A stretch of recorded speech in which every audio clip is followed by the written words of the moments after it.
Dan kita tidak takut berjuang, karena konsep utamanya adalah kalau negara mau makmur, SDM-nya harus unggul. Kalau SDM-nya harus unggul, maka kita harus mikirin nasibnya para guru.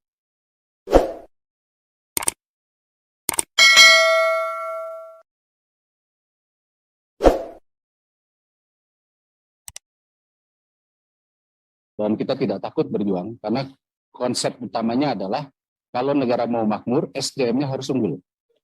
Kalau SDM-nya harus unggul, maka kita harus mikirin nasibnya para guru. Kira-kira gitu ya. Baik, saya lanjut ke GPKHRK. Sementara biar tidak menghilangkan makna, sedikit walaupun 1-2 menit dari Malang sama KBH. Terima kasih. Monggo. Terima kasih. Terima kasih, pimpinan. Nambah sedikit saja bahwa carut marutnya P3K ini memang dirasakan oleh PGRI, khususnya Jawa Timur.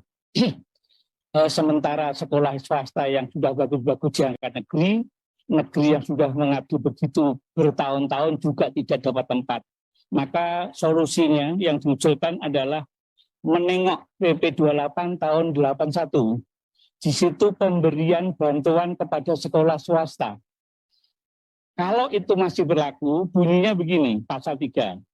Pemberian bantuan kepada sekolah swasta itu, pasal 3, ada uang, ada tenaga kependidikan berstatus PNS, ada sarana prasarana, dan yang keempat bantuan lain menurut ketentuan. Artinya, kalau uang sudah diberikan bentuk bos, kemudian sarpras juga tiap tahun diberikan kepada sekolah swasta, tenaga kependidikan nampaknya juga perlu. Dari yang PNS ditempatkan yang dulu namanya DPK, sehingga nanti selesai. Tidak sulit bagi yang sudah lulus passing grade dan sebagainya, tidak sulit, sudah selesai. Itu kalau mengacu pada PP 2881, kalau itu diikuti, berlaku atau tidak, itu masih relevan. Kemudian yang kedua, mumpung ketemu Permendikbud 36 2014, itu pedoman perubahan dan penutupan satuan pendidikan. Dikatakan bahwa satuan pendidikan harus atas nama penyelenggara pendidikan, paling lambat 2024. Tapi tahun-tahun ini dan tahun lalu itu sudah terasa ketika mengajukan izin operasional, sekolah-sekolah, apakah MTS, apakah kami juga yang di PGRI dikeluhi, mendapat keluhan bahwa ngurus izinnya sulit. Karena sudah diperlakukan harus memiliki status tanah milik penyelenggara. Padahal itu dibatasi sampai 24. Nah, kami usulkan kalau Permen 2014 itu berlaku 2024 diperpanjang. Karena untuk mendapatkan status tanah itu tidak bisa dalam waktu singkat. Minimum 10 tahun, itu harapan. Kemudian yang ketiga, menurut PP 24 tahun 18 pasal 9 ayat 2 itu bahwa honorer nanti harus selesai tahun 2023 bulan Oktober. Nah, ketika itu tidak ada persiapan dari pemerintah akan kacau. Kacaunya begini. Ketika sudah tahun 2023 tidak ada guru, kemudian ada guru pensiun, sing ganti siapa? Maka harus mekanismenya ada. Misalnya pihak pemerintah sudah menyiapkan orang-orang yang berstandar. Ketika ini pensiun, langsung diisi.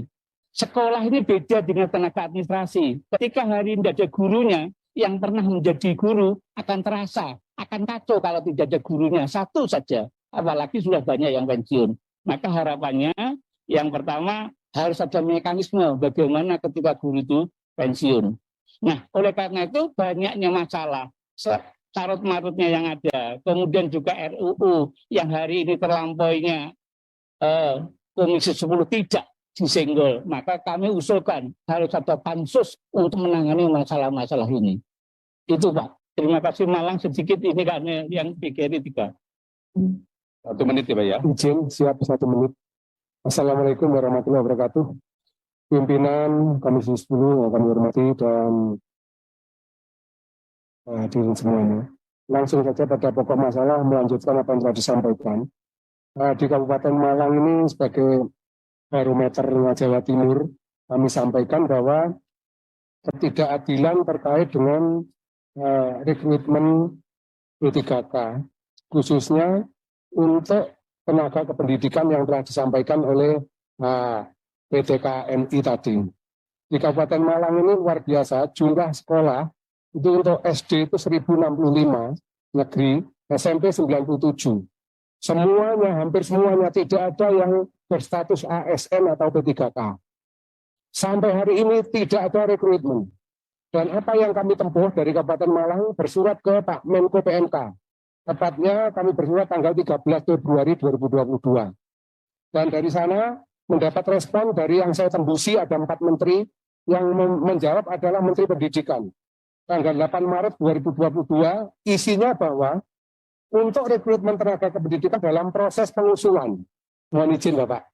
Jadi sudah ada jawaban seperti itu dan suratnya sudah saya lampirkan juga. Ini kami copy rangkap 20 tadi. Jadi sudah ada seperti itu. Apa yang terjadi berikutnya, tanggal 8 Maret kami mendapat surat balasan seperti itu.